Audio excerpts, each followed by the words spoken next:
quando alguém diz que a obra de arte é autêntica, você é um pintor autêntico, você é um artista autêntico, a autenticidade ela é dada a partir da ideia de perfeição que essa obra de arte representa. Então, para o Walter Benjamin, a autenticidade é um fator que constitui a aura de uma obra de arte. O aqui e o agora é o que constitui a autenticidade. Então, assim, a autenticidade ela é a substância da obra, que está localizada em um espaço e um tempo. Então, quer algo mais autêntico do que minha pizza? Não existe. Então, a minha pizza, para ser analisada pelo Walter Benjamin, ele está dizendo que ela é autêntica, ok? A minha obra de arte, ela é autêntica. Por quê? Ela só pode ser observada aqui e agora. O que significa isso? Que ela só pode ser observada aqui e agora? Significa que a minha obra de arte não pode ser copiada. Por isso que ela é um objeto único. Por isso que ela tem uma história. Porque não existe nenhuma cópia, não existe nada igual a ela. Ou seja, ela é autêntica, ela é única. E se ela é única, ela não tem o quê? Uma cópia. Ela não tem uma cópia. Então, risco aqui minha cópia. A minha obra de arte, ela é única, ela é autêntica, ela só pode ser observada aqui e agora, e ela não tem cópia alguma, ok? Deu para entender? Esse é o conceito de autenticidade para ele. Agora analisemos aqui ao longo da história da humanidade. O Walter Benjamin ele vai falar um negócio interessante.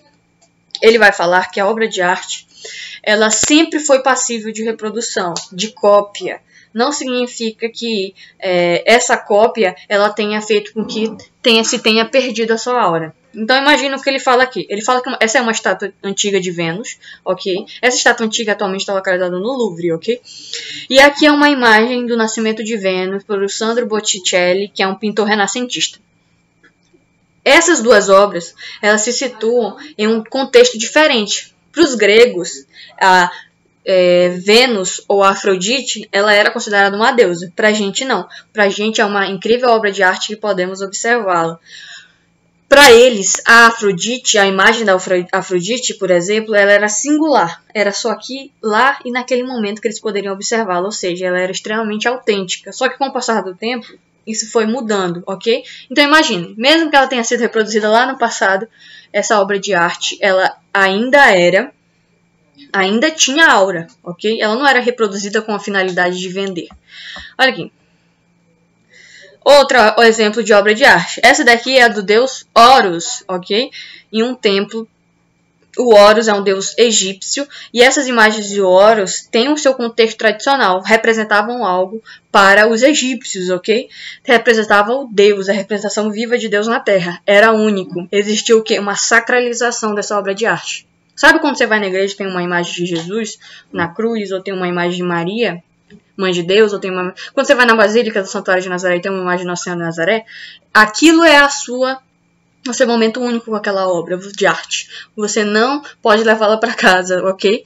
Lá, quando você chega lá na obra de arte, você ora para ela, você não está orando para um pedaço de mármore ou para um pedaço de madeira. Você está orando para a representação de um Deus e de um santo vivo. É isso que você acredita. Então é isso que torna a obra de arte única, a você considerá-la sagrada no seu tempo, sem precisar necessariamente vendê-la, entendeu? Então, essa é a questão da perda da aura para o Walter Benjamin. Ele fala que ao longo do tempo isso muda. Como é que muda, professora? Primeiro a gente tem que entender que a aura ela tem duas categorias, ok? Para ela ser considerada uma obra de arte aurática, minha pizza, para ser considerada uma obra de arte aurática, ela tem que ter um valor de culto, ok? Se ela tiver só um valor de exposição, ela já não é aurática. Então vamos entender. No contexto da Idade Média, para o Walter Benjamin, a obra de arte ela sempre foi reproduzível, e os gregos reproduzindo o cotidiano deles. Aí nós temos ainda mais algumas representações dos gregos, cunhando moedas, as artes gráficas, né, para ele. Só que ele vai falar o seguinte, essas obras de arte, ao longo da Idade Média, por exemplo, dentro das igrejas, elas só tinham o valor de cultuar o seu Deus, tinha um valor sagrado. Essa obra de arte não era reproduzida e nem vendida. Tinha só um valor sagrado de você ir até a igreja e orar para aquela obra de arte. Com isso, essa obra de arte tinha um caráter aurático. O que é um caráter aurático? Simbólico sacral. tem uma simbologia sagrada na minha obra de arte. Imagina que isso daqui é uma igreja e aquilo ali é a imagem que a gente tem que adorar. Então, a minha pizza tem um caráter simbólico sacral. Ela tem duas dinâmicas essenciais para que ela seja considerada obra de arte. A primeira dinâmica é o distanciamento. Significa que essa obra de arte ela parece sempre inacessível, intocável e distante das pessoas.